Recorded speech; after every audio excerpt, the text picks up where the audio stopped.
ओम श्री गणेशाय नमः। भगतजनों राधे राधे।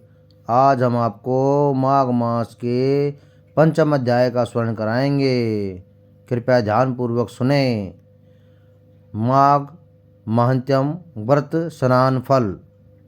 महर्षि वशिष्ठ ने कहा कि हे दिलीप, प्राचीन काल की बात है कि एक दिवस भगवान नारायण स्वरूप श्री दत्तात्रेय जी के सम्मुख माहिष्मती नगरी का राजा सहस्त्रार्जुन उपस्थित हुआ और उसने विनम्रता प्रार्थना की कि उसे माघ मास के फल की जानकारी देने की कृपा करें। भगवान दत्तात्रेय ने कहा कि हे राजन, एक बार यही प्रश्न देव ऋषि नारद जी ने ब्रह्मा जी से किया था। उन्होंने उनको तो उत्तर दिया था, वह संक्षेप में मैं तुम्हें बताता हूँ। भगवान विष्णु को माघ स्नान अति प्रिय है। माघ स्नान से कष्टों का निवारण होता है तथा मनुष्य अग्नि के समान तेजस्वी तथा शुद्ध स्वर्ण के समान निर्मल हो जाता है तथा स्वर्ग को प्राप्त होता है। धर्मात्मा व्यक्ति व तपस्वी माघ मास के व्रत तप तथा दान से स्वर्ग को प्राप्त होते हैं तथा पापी जन पापों से मुक्त होकर शुद्ध हो जाते हैं। दैत्य सुकंद तथा उपसंद विनाश कथा।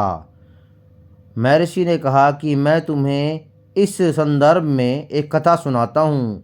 भृगुवंश में कांजिका नाम की एक कन्या का जन्म लिया। दुर्भाग्यवश वह बाल विधवा हो गई। कंजिका ब्राह्मणी ने विंध्याचल पर्वत पर रेवा का कपिल के पवित्र संगम स्थल पर भगवान श्री हरि की कठोर आराधना व तपस्या की।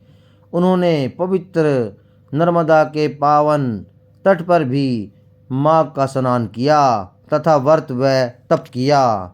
काल चक्र के अनंतर वह ब्राह्मण मृत्यु उपरांत माघ मास के तप स्नान व दान के सस्वरूप बैकुंठ धाम को प्राप्त हुई और 4000 वर्ष तक सुख भोगती रही। तिलोत्तमा का पुण्य जन्म। विष्णु भगवान के सुंद तथा अपसुंद दो महाबली दैत्यों के विनाश के लिए देवी तिलोत्तमा को अवतरित किया। अपने बैकुंठ निवास पर माघ मास स्नान तथा पुण्य फल के स्वरूप वह अति रूपवती सुंदरी बनी। उसके रूप को देखकर देवता भी मोहित हो गए थे। स्वयं ब्रह्मा जी भी उसके रूप को देखकर आश्चर्यचकित हो गए थे। ब्रह्मा जी ने तिलोत्तमा को आज्ञा दी कि हे मृगलोचने, सुंद अपसुंद दैत्यों ने देवताओं को अति परेशान कर दिया है, अतः उनका विनाश करो। प्रभु की आज्ञा पाकर परम सुंदरी तिलोत्तमा ने अपना संपूर्ण श्रृंगार किया तथा दोनों हाथों में वीणा लेकर अशोक वृक्ष के नीचे वीणा वादन आरंभ कर दिया। सुंद तथा अपसुंद ने सुंदरी तिलोत्तमा को देखा। दोनों ही उसके रूप स्वरूप को देखकर मुग्ध हो गए तथा अपनी अपनी पत्नी बनाने के लिए युद्ध करने लगे। दोनों ने अपनी गदाओं से एक दूसरे पर प्रहार किया और स्वयं ही मारे गए तथा बाकी दैत्यों का भी नाश हो गया।